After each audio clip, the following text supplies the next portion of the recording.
Hi guys, welcome to our YouTube channel, which is Unpacking with Mishak. As you know that mostly on this channel we unpack politics and current affairs, but sometimes we do sport when we feel like doing sport, especially that I'm a Kosi fan. So today I saw some interesting news where Kaizer Chiefs released their coaches. You remember very well, especially when Kaizer Chiefs went to lose 4 consecutive games. A lot of people, a lot of fans were furious to say management must let go of those guys.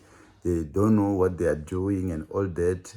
And again, as the fans who were the ones that called, or rather made that call to the management to say, hey, we need these guys rather than Navi, because it seems like when Navi is not available, these guys performs. It was in the beginning of the season when they won. I think it was 3 consecutive games, if not 4.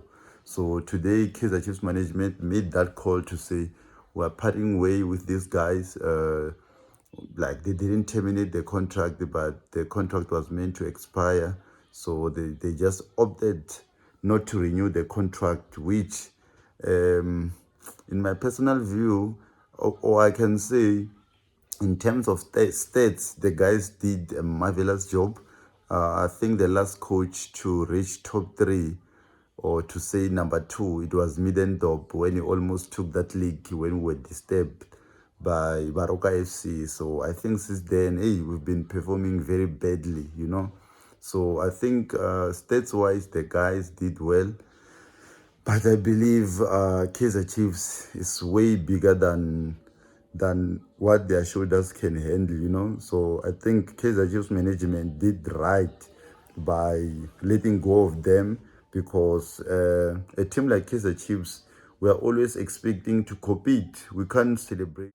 So honestly, we cannot celebrate number 3 as a Kaizer Chiefs. Like if we celebrate number 3, that's mediocrity, guys. A club like Kaizer Chiefs can never celebrate being number 3, whilst other clubs like Sundowns are celebrating being CAF champions, and then Pirates celebrating being Betway Premiership champions. So imagine now we are celebrating number 3, or unless if maybe they won confederation with us since we're participating for confederation. But guys, we cannot celebrate number 3. So I think Kaizer Chiefs management did well by letting go of them, so that maybe we can get a quality coach who knows, or who's going to know what they will be doing, because we cannot celebrate number 3. And there were times where I felt like the guys were letting the team down. I felt like there were times where they were not getting their selection right. There were games that we could have won, we could have drawn, but we ended up losing, which put us in this position that we are in now. So I think Kaizer Chiefs did well by letting go of them.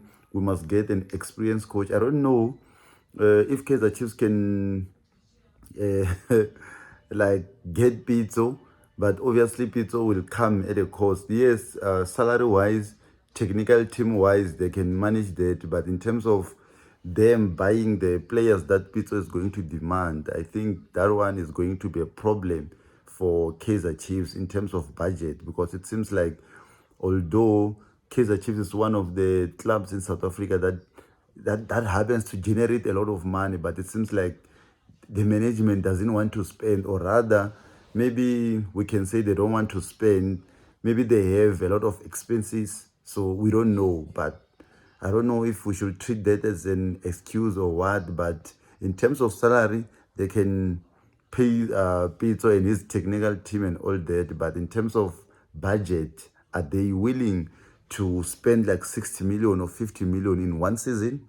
I doubt, because even Pirates is not willing to spend that much money. They believe in development, just like Kaizer Chiefs. Yes, they can buy now and then, but to splash 60 million for one player like Sundowns does, I doubt it can happen. So I think Kaizer Chiefs did right, but stats-wise, the guys did fairly well. But for a club like Kaizer Chiefs, we cannot celebrate number 3. Yes, it's a big improvement, judging by last season when we got to position 9, which meant that we didn't even like compete for MTN 8 because we were position 9, but now we are going to copy it because we are position 3, but we cannot celebrate that. Come on, guys, really.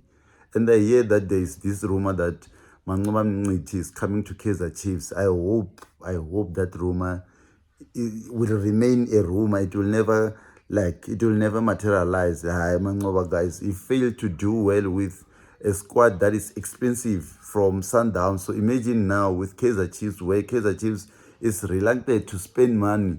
What is it that Manqoba is going to achieve with Kaizer Chiefs? Really, there's nothing. So I believe those rumors are just rumors. We must get an experienced coach. If we can't get Peter Musimani locally, I think we must go outside. I believe here in South Africa, there is no right coach for Kaizer Chiefs. We must just go outside, go to Africa, go to Europe. If you have to go to Asia, I don't care. But a local coach, we've tried a lot of them.